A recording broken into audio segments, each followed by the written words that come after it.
దేవుడు మోషేతో అంటున్నాడు, నేను బెసలేలను కాపాడుకుంటూ వచ్చాను, నా రెక్కల కింద కాపాడుకుంటూ వచ్చాను, అతనికి తలాంతులు ఇచ్చాను.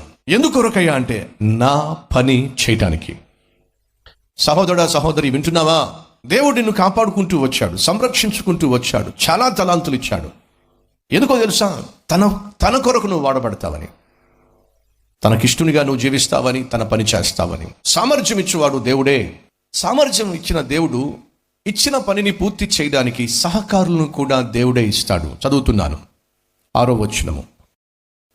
మరియు నేను దాను గోత్రములోని అహీసామాకు కుమారుడైన అహోలియాబును అతనికి తోడు చేసి తిని, సహకారముగా నేను అహోలియాబును అతనికి తోడుగా ఇచ్చాను.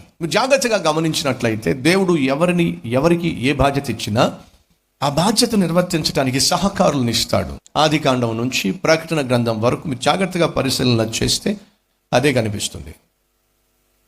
దేవుడు ఆదామును సృష్టించాడు, కానీ తను ఒంటరిగా ఉండుట మంచిది కాదు అని చెప్పి సాటి అయిన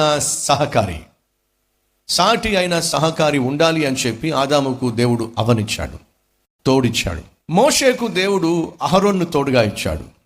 యెహోషువాకు దేవుడు కాలేబును తోడుగా ఇచ్చాడు. ఏలియాకు దేవుడు ఎలీషాను తోడుగా ఇచ్చాడు. దావీదుకు దేవుడు యోనాతాన్ని తోడుగా ఇచ్చాడు. దానియేలునకు షద్రక్, మెషక్, అబేద్నెగోను తోడుగా ఇచ్చాడు. అంతేకాకుండా మీరు నూతన నిబంధనలోకి వచ్చిన తర్వాత యేసుక్రీస్తు ఏర్పరచుకున్నటువంటి శిష్యులు ఎంతమందో తెలుసా? 11 మందా, 13 మందా, 9 మందా? మీ జవాబు ఏమిటి?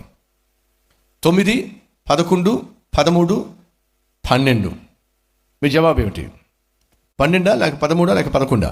మార్కు సువార్త 6వ అధ్యాయము 7వ వచనము. ఆయన 12 శిష్యులను తన యొద్దకు పిలిచి వారిని ఇద్దరిద్దరినిగా పంపుచు.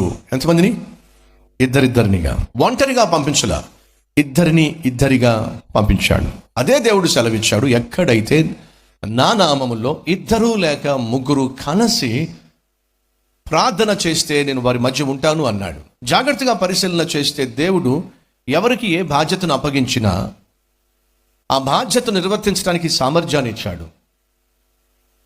నువ్వు ఒక్కదానివే ఇల్లు కట్టలేవు కాబట్టి నీకు భర్త యొక్క సహాయం కావాలి.